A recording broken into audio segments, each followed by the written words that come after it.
À chaque fois que vous faites vos courses, vous vous dites que cette fois-ci, ce sera moins cher. Vous planifiez tout. Vous essayez de faire attention à vos dépenses. Et pourtant, la facture est toujours plus élevée que prévu. Votre chariot ne semble pas plein, mais votre ticket de caisse raconte une autre histoire. Les prix ne cessent d'augmenter, la facture d'alimentation grimpe sans cesse, et vous avez l'impression que les courses grignotent votre argent en douce. La plupart des gens pensent que c'est inévitable, que tout le monde dépense plus et qu'on n'y peut rien. Mais en réalité, c'est faux. Certaines personnes parviennent à réduire considérablement leur budget courses, sans pour autant se priver de repas, ni se contenter d'aliments fades. Elles n'utilisent pas de réduction secrète, elles ont simplement adopté de bonnes habitudes qui modifient leur façon de faire leurs courses. Dans cette vidéo, je vais vous expliquer précisément comment certaines personnes font pour limiter leurs dépenses alimentaires et comment vous pouvez en faire autant.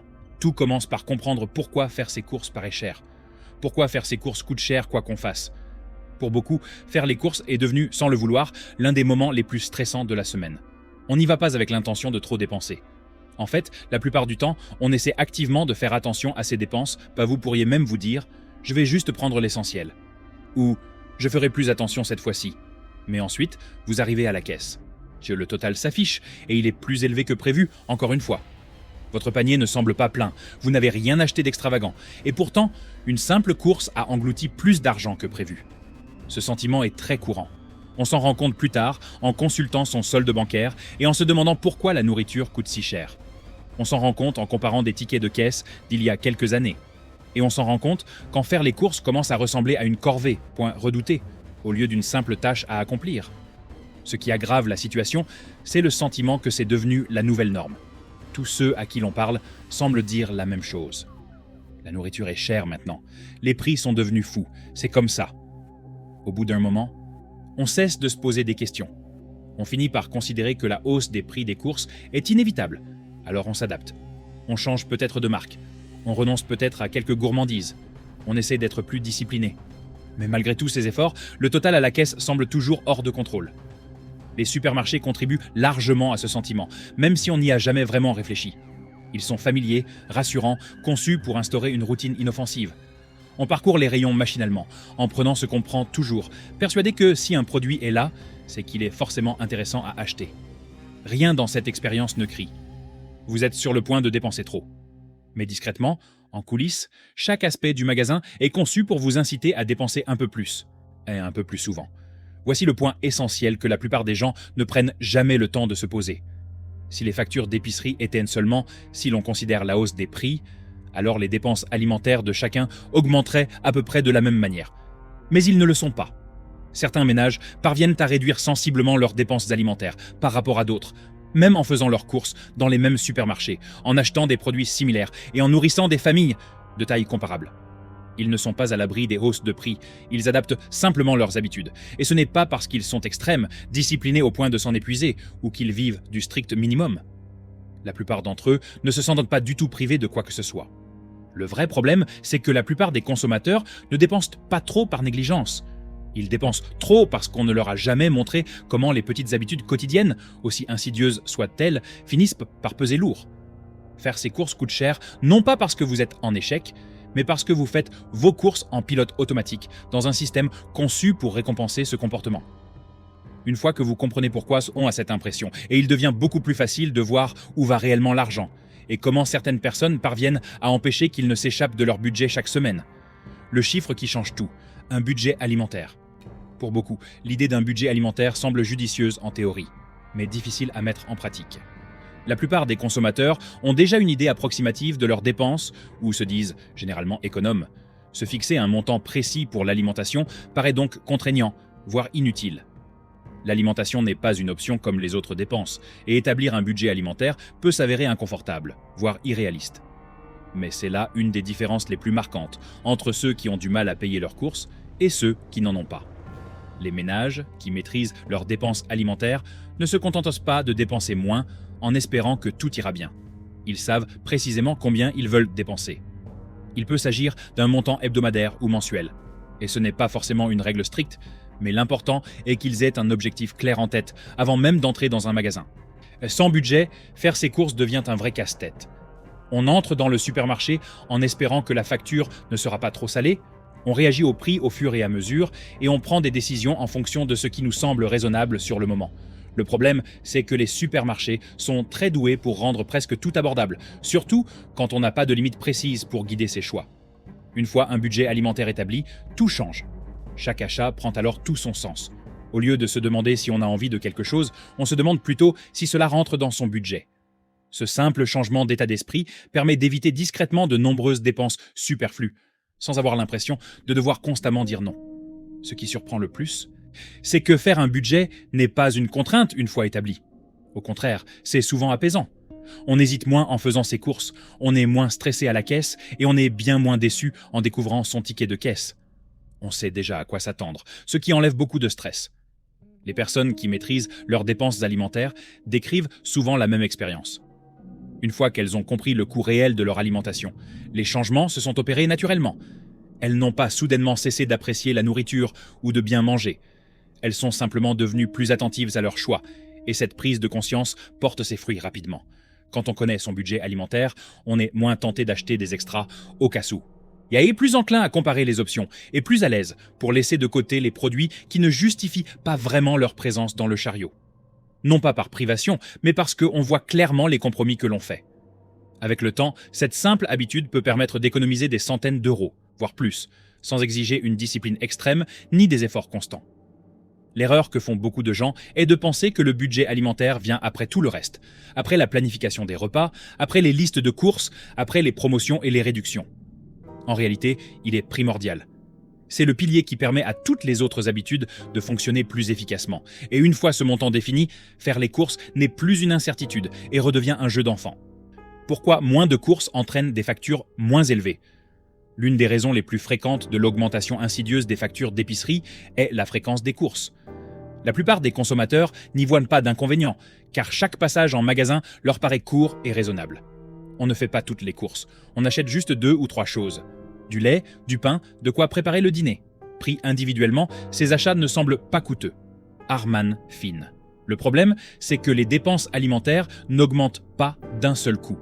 Elles augmentent par petites touches, presque imperceptibles. À chaque fois que vous entrez dans un supermarché, vous êtes assailli par des centaines de décisions, de promotions et de distractions conçues pour vous inciter à acheter un article de plus. Même avec les meilleures intentions, il est incroyablement facile de ressortir avec plus que prévu. Ces achats impulsifs surviennent souvent lorsque l'on est débordé, fatigué ou pressé par le temps. Après le travail, entre 2 trajets pour emmener les enfants à l'école ou sur le chemin du retour, on privilégie généralement la facilité au détriment du prix. Les plats préparés, les encas et les solutions rapides semblent alors justifiés, surtout lorsqu'on est pressé. Aucun de ces choix ne paraît irresponsable, mais ils font grimper inexorablement le budget alimentaire semaine après semaine. Les personnes qui parviennent à limiter leurs dépenses alimentaires ont tendance à faire leurs courses moins souvent. Nombre d'entre elles privilégient un seul achat principal par semaine, plutôt que plusieurs petites courses. Ce faisant, elles réduisent considérablement les occasions de faire leurs courses. Moins de visites signifie moins d'achats impulsifs, moins d'oublis et beaucoup moins de courses d'appoint coûteuses qui grignotent insidieusement le budget. Faire ses courses moins souvent modifie aussi notre rapport à l'alimentation. Sachant que l'on ne retournera pas au magasin le lendemain, on est plus enclin à utiliser ce que l'on a déjà, à finir les restes et à composer ses repas en fonction du contenu du réfrigérateur et des placards. Cela permet de réduire le gaspillage, de faire des économies et de prolonger la durée de conservation des aliments. Certaines personnes trouvent que faire leurs courses en ligne les aide aussi à adopter cette habitude. Sans avoir à flâner dans les rayons, la tentation de regarder ailleurs est moindre, et il devient plus facile de s'en tenir à ce dont on a réellement besoin. On peut voir le total au fur et à mesure qu'on remplit son panier, ce qui rend les dépenses excessives plus difficiles à ignorer. Un autre facteur important est la faim. Faire ses courses lorsqu'on a faim entraîne presque systématiquement des dépenses plus élevées, notamment pour les encas et les plats préparés. En faisant ses courses moins souvent et en planifiant à l'avance, on a beaucoup moins de chances d'arriver fatigué, pressé et affamé, ce qui peut à lui seul permettre de réaliser des économies surprenantes. Réduire la fréquence de vos achats ne signifie pas vous priver ni être trop strict. Il s'agit de limiter les occasions de grever votre budget. À terme, cette simple habitude peut faire une différence notable sans que vous ayez l'impression de faire constamment des efforts. Et une fois que vous faites vos courses moins souvent, la prochaine habitude devient beaucoup plus facile. Car ce que vous mangez et la façon dont vous planifiez vos repas commencent soudain à avoir beaucoup plus d'importance. Des repas simples pour maîtriser son budget. Quand on entend dire que certains ménages réduisent leurs dépenses alimentaires en mangeant des repas simples, cela peut paraître vague, voire irréaliste. Simple par rapport à quoi? La réalité devient beaucoup plus claire lorsqu'on examine de plus près la nature de ces repas, car ils ne sont ni inhabituels ni extrêmes. Ce sont les mêmes repas quotidiens que beaucoup de gens à travers le monde consomment déjà, mais simplement préparés de façon plus réfléchie. Les ménages qui dépensent moins en courses ont tendance à prendre des petits déjeuners très réguliers. Au lieu de varier constamment leurs repas, ils s'en tiennent à une ou deux options chaque semaine. Du porridge au lait, des tartines avec des œufs ou du beurre de cacahuète, ou un bol de céréales avec des fruits. Ces petits déjeuners sont économiques, nourrissants et préparés avec des ingrédients qui se conservent longtemps. Grâce à cette régularité, il est facile d'acheter exactement ce dont on a besoin, sans dépenser inutilement en produits achetés sur un coup de tête ou en solutions de facilité. Le déjeuner suit le même schéma. Plutôt que d'acheter des plats à emporter ou de varier les plaisirs, les ménages à petit budget privilégient des repas simples et réguliers. Les sandwichs au pain, fromage, œufs, thon ou restes de poulet sont courants. On retrouve également les restes du dîner, les soupes préparées en grande quantité ou les pommes de terre au four. L'essentiel est que le déjeuner utilise des ingrédients déjà achetés pour d'autres repas, ce qui évite des dépenses supplémentaires ou des courses spécifiques. Le dîner est un moment crucial pour maîtriser son budget courses, tandis que d'autres préfèrent le faire exploser discrètement. Ceux qui parviennent à limiter leurs dépenses optent généralement pour une sélection restreinte de plats du soir familier: spaghettis bolognaise, gratin de pâtes, poulet aux légumes, plats mijotés, sauté de légumes surgelés, ragoûté de lentilles ou de haricots, curry simple ou encore saucisses et purées. Ces repas partagent les mêmes ingrédients de base: oignons, ail, tomates en conserve, pâtes, riz, pommes de terre, ce qui permet de faire des courses ciblées et prévisibles. Ce qui compte vraiment, ce ne sont pas les recettes exactes, mais la polyvalence. Un même sachet d'oignons sert pour plusieurs plats. Un même paquet de viande hachée se retrouve dans les pâtes, le chili ou le hachis parmentier. Les mêmes légumes sont utilisés pour les dîners, les déjeuners et les soupes. Cette polyvalence permet de raccourcir les listes de courses et d'éviter de dépenser de l'argent pour des ingrédients qui ne servent qu'une seule fois et qu'on oublie ensuite. Si cela vous semble familier et que vous commencez à reconnaître vos propres habitudes d'achat, prenez un instant pour aimer la vidéo et vous abonner à la chaîne. Cela permettra à davantage de personnes de trouver des conseils pratiques et réalistes comme celui-ci, et vous assurera de ne manquer aucune future vidéo qui détaille les coûts des courses de la même manière simple et claire. Une autre raison de l'efficacité de cette approche réside dans la réduction de la fatigue décisionnelle. En rentrant chez soi fatigué et en sachant déjà ce qu'on va manger, on est beaucoup moins tenté de commander des plats à emporter ou d'opter pour des plats préparés coûteux. La décision étant déjà prise, on économise de l'argent et de l'énergie mentale. Ceux qui font leurs courses de cette façon ne planifient pas chaque repas à la perfection. Ils prévoient des restes, des repas simples et rapides ou des soirées flexibles. Mais même la planification de quelques repas habituels suffit à éviter les fluctuations imprévisibles du budget course. Avec le temps, cela instaure une stabilité. Les dépenses alimentaires deviennent plus régulières, le gaspillage alimentaire diminue et faire les courses devient plus serein. Et une fois les repas prévisibles, il est beaucoup plus facile de mettre ce plan à exécution. Et c'est là qu'intervient la prochaine habitude, la liste de courses. L'habitude la plus ennuyeuse qui permet d'économiser le plus. Parmi toutes les habitudes permettant de réduire ses dépenses alimentaires, celle-ci est sans doute la moins attrayante, et pourtant peut-être la plus efficace. Faire une liste de courses n'a rien d'original, de moderne ou d'impressionnant, et c'est précisément pourquoi tant de gens la sous-estiment. Mais pour les foyers qui dépensent régulièrement moins en alimentation, cette liste est indispensable. Quand on fait ses courses sans liste, on ne se rend généralement pas compte à quel point son comportement change. On déambule plus lentement dans les magasins, on flâne d'un rayon à l'autre et on réagit à ce qu'on voit plutôt qu'à ce dont on a réellement besoin. Un article en rappelle un autre, une promotion attire notre attention et, sans s'en apercevoir, notre chariot est rempli de choses qu'on n'avait pas prévu d'acheter. Les supermarchés sont conçus précisément pour ce genre de comportement. Présentoirs en bout de rayon, promotions et marques connues sont autant d'éléments placés de manière à attirer votre attention lorsque vous n'avez pas d'idée précise. Sans liste, vous êtes bien plus susceptible de flâner, et flâner coûte cher. Les personnes qui utilisent des listes font leurs courses différemment. Elles se déplacent avec un objectif précis. Elles savent dans quel rayon elles doivent aller, ce qu'elles prennent et quand elles ont terminé. La liste sert de limite, pas de pense-bête. Elle n'est pas là pour vous aider à vous souvenir de ce que vous voulez, mais pour vous empêcher d'acheter ce dont vous n'avez pas besoin. Dans les supermarchés du monde entier, cela fait une différence considérable. De nombreux produits sont proposés sous différents formats, légumes en vrac ou préemballés, grand format ou petit format, pratique, marque nationale ou marque de distributeur. Avec une liste, on est plus à même de comparer les options calmement et de choisir le meilleur rapport qualité-prix, plutôt que de prendre le premier produit venu. Un autre avantage, souvent insoupçonné, des listes de courses réside dans ce qui se passe après les achats. Ceux qui n'en utilisent pas rentrent souvent chez eux et réalisent qu'ils ont oublié quelque chose d'important. Cela les oblige à retourner au magasin, ce qui coûte presque toujours plus cher que prévu. Emon Fan. Une liste bien établie permet de réduire le nombre de ces boutiques de recharge qui, discrètement, grignotent les budgets semaine après semaine. Les consommateurs soucieux de leur budget ont tendance à établir leur liste de courses directement à partir de leur menu. Ils décident d'abord de ce qu'ils vont manger, puis notent précisément les ingrédients nécessaires. Ni plus, ni moins. Cela permet de faire des listes courtes, de faire les courses plus rapidement et de maîtriser son budget. Il est important de noter que les listes n'ont pas besoin d'être compliquées.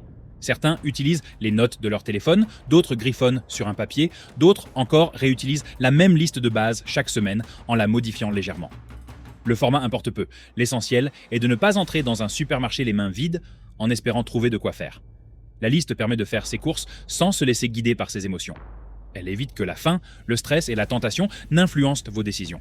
Et à la longue, cette simple habitude peut réduire votre facture d'épicerie bien plus que la plupart des réductions et des promotions. Et une fois que vous faites vos courses avec une liste basée sur des repas simples, le changement suivant devient évident. Vous commencez à vous rendre compte du nombre d'articles que vous n'avez en réalité absolument pas besoin d'acheter. Ce que les consommateurs à bas prix mettent réellement dans leur chariot. Quand on commence à faire ses courses moins souvent, à planifier des repas simples et à s'en tenir à une liste, on remarque généralement quelque chose d'étonnant. Son panier est beaucoup plus vide qu'avant. Ceux qui maîtrisent leurs dépenses alimentaires ne remplissent pas leur panier de dizaines de produits différents. Ils privilégient plutôt un petit nombre d'ingrédients qu'ils peuvent utiliser tout au long de la semaine. Au cœur de la plupart des magasins à bas prix se trouvent les produits de base pour la cuisine. Huile, oignons, ail. Des articles comme y figurent semaine après semaine, car ils constituent la base de nombreux repas. Ce ne sont pas des achats passionnants, certes, mais ils simplifient tout le reste. Avec ces quelques produits seulement, on peut transformer des ingrédients simples en de vrais repas, ce qui réduit la tentation d'utiliser des sauces, des plats préparés ou des produits transformés qui font grimper les prix. Les protéines représentent un poste de dépense important pour de nombreux consommateurs qui, sans s'en rendre compte, dépensent que trop. Les ménages à petit budget, quant à eux, adoptent une approche différente. Plutôt que d'acheter une grande variété de viande, ils privilégient quelques options polyvalentes. Un poulet entier est un choix courant, car il permet de préparer plusieurs repas et même de faire du bouillon. La viande hachée est un autre aliment de base. Elle est utilisée pour les spaghettis bolognaises, le chili, le hachis parmentier ou les gratins de pâtes. Les œufs sont omniprésents dans les magasins à bas prix, car ils conviennent au petit déjeuner, au déjeuner ou à un dîner rapide. Le poisson en conserve, notamment le thon, est également très apprécié. Abordable, se conserve longtemps et est facile à utiliser. Pour optimiser leurs repas, de nombreux foyers achètent régulièrement des haricots ou des lentilles. Ils servent à enrichir les plats à base de viande hachée, constituant la base des soupes et des ragoûts, ou remplacent entièrement la viande dans certains repas. Nourrissants et économiques, ils permettent de réduire la quantité de viande à acheter chaque semaine sans que personne n'ait l'impression de se priver. On privilégie la simplicité pour les légumes. Plutôt que d'acheter une grande variété de légumes frais qui risquent de se gâter, les consommateurs soucieux de leur budget optent généralement pour quelques valeurs sûres comme les carottes, les oignons et les pommes de terre. Ces légumes se conservent bien et s'intègrent à de nombreux plats. Les légumes surgelés sont également un élément clé pour réduire les dépenses. Souvent moins chers, ils ne se périment pas et peuvent être ajoutés directement au sauté, aux plats de pâtes ou en accompagnement, sans gaspillage. Les glucides sont généralement des aliments de base et polyvalents. Les pâtes, le riz et la farine figurent sur de nombreuses listes, car ils constituent la base de repas copieux. Les tomates en conserve sont également essentielles. Elles servent à préparer des sauces pour pâtes, des ragoûts, des soupes et des currys. Ces produits sont peu coûteux, se conservent bien et permettent de cuisiner une grande variété de plats sans avoir à acheter constamment de nouveaux ingrédients. Les produits laitiers restent généralement simples. Lait, beurre et fromage suffisent de souvent. Ils apportent saveur, nutriments et flexibilité sans faire exploser le budget. Pour les encas et un regain d'énergie rapide, les fruits et le beurre de cacahuète, par exemple, remplacent souvent les biscuits industriels coûteux, surtout dans les familles avec enfants. Tous ces produits ont en commun leur utilité dans le panier. Chacun peut être utilisé plusieurs fois pour différents repas, sans gaspillage.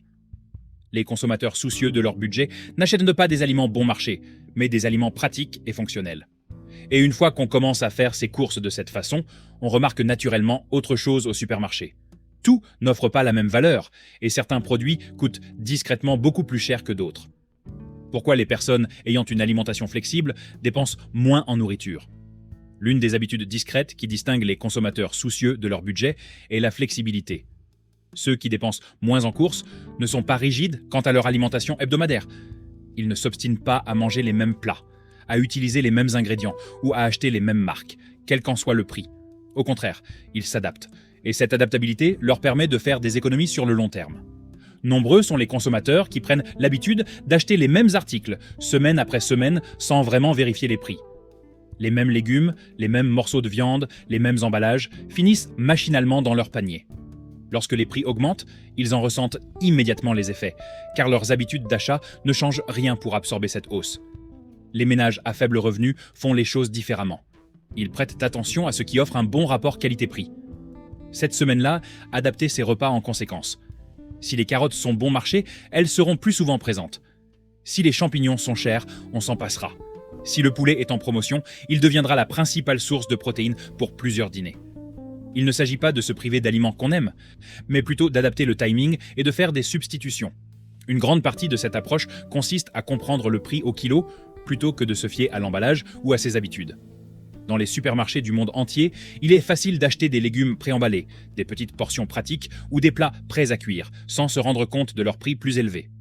Les consommateurs qui adaptent leurs achats prennent le temps de comparer les prix et choisissent l'option la plus judicieuse, même si cela implique d'acheter une version légèrement différente de ce qu'ils avaient prévu.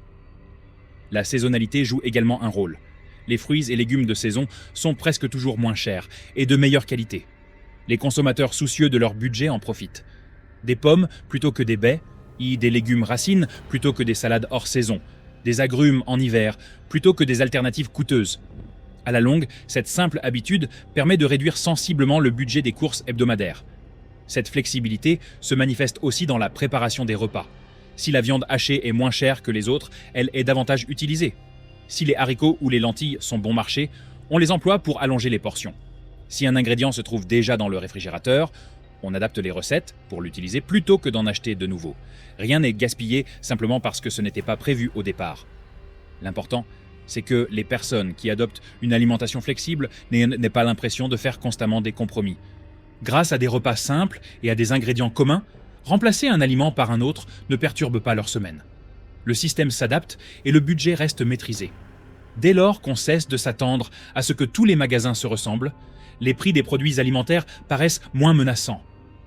On ne réagit plus aux hausses de prix, on s'y adapte, et cette flexibilité facilite grandement la maîtrise des coûts, même en cas de fluctuation de prix.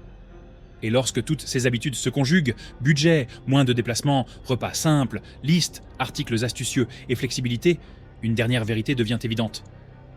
Rocky End. Le vrai secret, les systèmes l'emportent sur la volonté. À ce stade, une tendance devrait commencer à se dessiner. Les personnes qui parviennent à réduire leurs dépenses alimentaires ne misent ni sur la motivation, ni sur la discipline, ni sur des efforts constants. Elles ne se lèvent pas chaque semaine avec la ferme intention de bien faire leurs courses. Elles ont plutôt mis en place des systèmes simples qui guident discrètement leurs choix, presque sans y penser. Voilà la vraie différence. La plupart des gens comptent sur leur volonté pour faire leurs courses. Ils entrent dans un supermarché en espérant faire de bons choix, résister à la tentation et respecter leur budget. Le problème, c'est que la volonté est capricieuse. Elle disparaît quand on est fatigué, affamé, stressé ou pressé, soit précisément l'état dans lequel se trouvent beaucoup de gens lorsqu'ils font leurs courses. Les consommateurs soucieux de leur budget s'affranchissent complètement de cette pression. Ils se fixent un budget, ce qui encadre clairement leurs dépenses. Ils font leurs courses moins souvent, limitant ainsi les tentations. Ils planifient des repas simples et familiers, ce qui leur permet de prendre des décisions à l'avance. Ils utilisent une liste, ce qui limite les écarts. Ils achètent des ingrédients polyvalents, évitant ainsi le gaspillage. Et ils restent flexibles, ce qui leur permet de s'adapter aux fluctuations de prix. Chaque habitude renforce la suivante. Ensemble, elles forment un système qui rend les dépenses excessives difficiles sans exiger un contrôle constant de soi. C'est pourquoi cette approche fonctionne sur le long terme. Elle ne repose pas sur la perfection. Elle ne s'effondre pas après une mauvaise semaine. Même lorsque le quotidien s'emballe, le système reste efficace. Faire ses courses devient plus serein, plus rapide et bien plus prévisible. Et c'est cette prévisibilité qui permet de réduire les coûts. Pour la plupart des gens, le changement le plus important est de comprendre qu'économiser sur l'alimentation ne consiste pas à trouver une astuce miracle. Il s'agit de changer sa façon d'aborder les courses dans leur ensemble. Une fois ce changement de mentalité intégré, les économies suivront naturellement. Si cette analyse vous a été utile, n'hésitez pas à aimer la vidéo et à vous abonner à la chaîne. Cela permettra à davantage de personnes de trouver des conseils pratiques et réalistes comme celui-ci, et vous évitera de manquer les prochaines vidéos qui analysent les dépenses quotidiennes de la même manière simple et directe. Car une fois qu'on cesse de compter sur sa volonté et qu'on commence à s'appuyer sur des systèmes, faire les courses cesse d'être une bataille constante et redevient gérable.